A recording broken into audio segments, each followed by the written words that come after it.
ছুটির দিনগুলো আসলেই আমি বেশিরভাগ একটা স্পেশাল করে হিঙের কচুরি বানাই, আর তার সাথে থাকে একদম মিষ্টির দোকানের মতো আলুর তরকারি।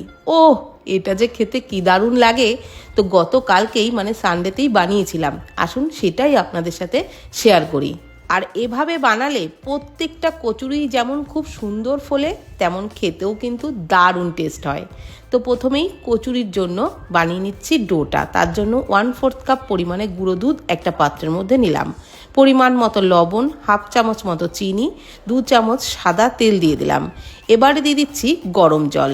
এখানে উষ্ণ গরম জল হাফ কাপ মতো দিলাম। তারপর সমস্ত কিছু খুব ভালো করে চামচ দিয়ে একটু নাড়াচাড়া করে গুলে নিচ্ছি। তো চিনি দুধের সাথে ভালোভাবে মিশে গেলে তারপর দিয়ে দিচ্ছি ময়দা। 1 কাপ ময়দা প্রথমে দিলাম, তারপর খুব ভালো করে একটু মেখে নিচ্ছি। তবে আমি আরও হাফ কাপ ময়দা দেব। 1 কাপ ময়দা দিয়ে একটু মেখে নেওয়া হয়ে গেলে আরও হাফ কাপ ময়দা দিয়ে টোটাল 1.5 কাপ ময়দা দিয়েই বানাবো। তবে আপনারা এই পরিমাণ দুধে আরও বেশি ময়দা দিয়ে কিন্তু এই একই রকমভাবে কচুরিটা বানাতে পারেন। তবে খুব অতিরিক্ত ময়দা না, 2 কাপ বা 3 কাপ ময়দা দিয়েও কিন্তু বানানো যাবে, যেই পরিমাণ দুধ দিয়ে আমি তৈরি করছি। তো খুব ভালো করে একটু ঠেসে ঠেসে মাখতে হবে, ডোটা যেন একটু সফট হয়, খুব বেশি হার্ড করে কিন্তু মাখা যাবে না। তো ভালোভাবে মেখে নেওয়া হয়ে গেলে 1 চামচ আরও সাদা তেল দিয়ে দিলাম, আর তারপর আবারও একটু ভালো করে মেখে নিচ্ছি। তো আমি এই রকম সফট করে মেখে নিয়েছি। এইবার ঢাকনা চাপা দিয়ে 10 মিনিট মতো রেস্টে রাখবো। আর এখন বানিয়ে নিচ্ছি সেই পুরটা। তার জন্য এখানে হাফ কাপ বেসন নিলাম, আর দিয়ে দিলাম ওর মধ্যে 2-3 পিঞ্চ মতো হিং। তারপর ভালো করে শুকনো উপকরণ মিশিয়ে নিয়ে অল্প জল দিয়ে ডোটাকে মেখে নিচ্ছি। বেসনের একটা ছোট ডো মেখে নিলাম, আর এটা মাখার সময় কিন্তু একদম সামান্য জল দেবেন। তো এদিকে মাখামাখি রেডি।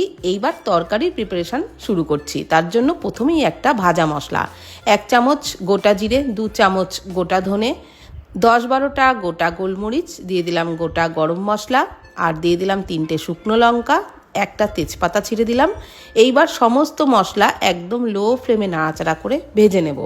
যতক্ষণ মশলার থেকে একটা সুন্দর গন্ধ বেরোতে শুরু না করে ততক্ষণ পর্যন্ত নাড়াচাড়া করে মশলা কিন্তু ভেজে নিতে হবে, অবশ্যই লো ফ্লেমে।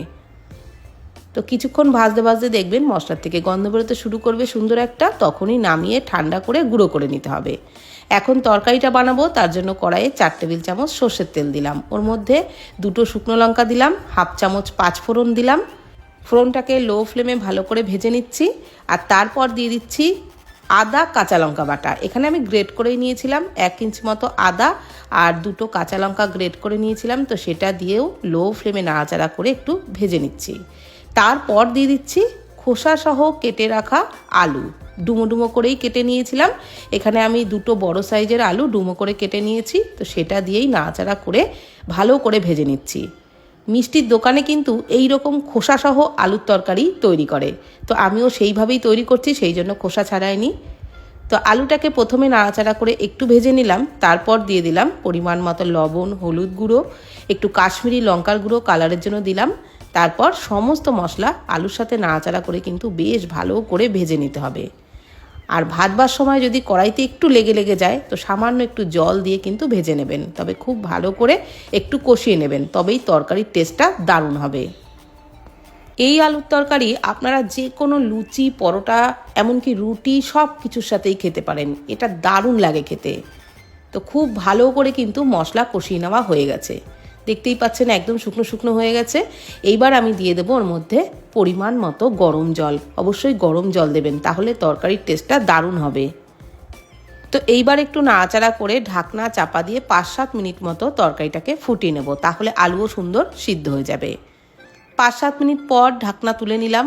আলু কিন্তু সুন্দর সিদ্ধ হয়ে গেছে, তবে খুব বেশি পাতলা ঝোল কিন্তু হবে না। মিষ্টির দোকানে যেরকম একটু হালকা ঝোল রাখে সেরকমই অল্প ঝোল রেখেই তৈরি করেছি। দিয়ে দিলাম 1 চামচ মতো চিনি, আর এইভাবে হাতা দিয়ে কয়েকটা আলু একটু ঘেটে দিচ্ছি, এতে করে তরকারির টেস্টটা কিন্তু দারুণ হবে। সব আলু না, কয়েকটা আলু একটু ঘেটে দিলাম। এইবার যে ভাজা মশলাটা তৈরি করে নিয়েছিলাম সেটা সব শেষে 1 টেবিল চামচ মতো দিয়ে দিলাম। ভালোভাবে নাড়াচাড়া করে মিশিয়ে নিলেই দারুণ টেস্টি মিষ্টির দোকানের আলুর তরকারি কিন্তু একদম রেডি হয়ে যাবে। এইভাবে বানিয়ে দেখবেন, যে কোনো লুচি, পরোটা, রুটির সাথে খেতে অসাধারণ লাগবে। এদিকে যে ডোটা মেখে রেখেছিলাম সেটাও 10 মিনিট হয়ে গেছে। তো আবারও একটু ঠেসে ঠেসে মেখে নিচ্ছি। আর তারপর ওর থেকে মিডিয়াম সাইজের করে লেচি কেটে নিচ্ছি। লুচির জন্য যেরকম লেচি কাটি আমরা তার থেকে সামান্য একটু বড় করে কেটেছি, তো আপনারা লুচির মতোও তৈরি করতে পারেন।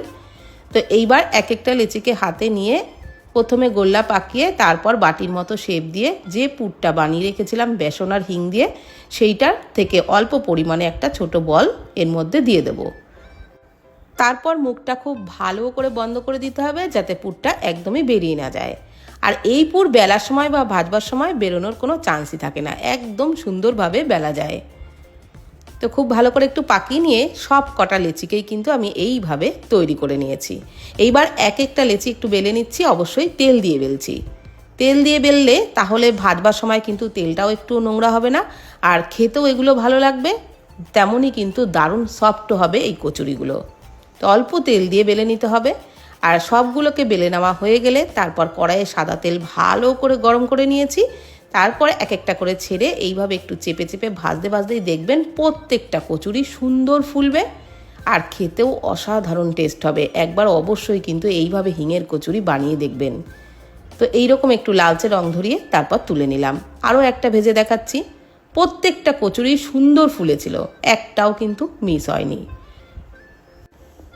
তো এরকম লালচে রং ধরিয়ে আমি ভেজে নিয়েছি। খুব বেশি লালচে করে ভাজা যাবে না, তাহলে আবার কচুরি শক্ত হয়ে যাবে। আর ওই তরকারির সাথে পরিবেশন করেছিলাম। ওহ, সত্যিই খেতে একদম ফাটাফাটি হয়েছিল। আপনারাও কিন্তু অবশ্যই এইভাবে ট্রাই করে দেখতে পারেন, বাড়ির প্রত্যেকে খেয়ে প্রশংসা করবে। তো ভিডিওটি কেমন লাগলো প্লিজ কমেন্টের মাধ্যমে জানাবেন। ভালো থাকবেন, সুস্থ থাকবেন, ধন্যবাদ।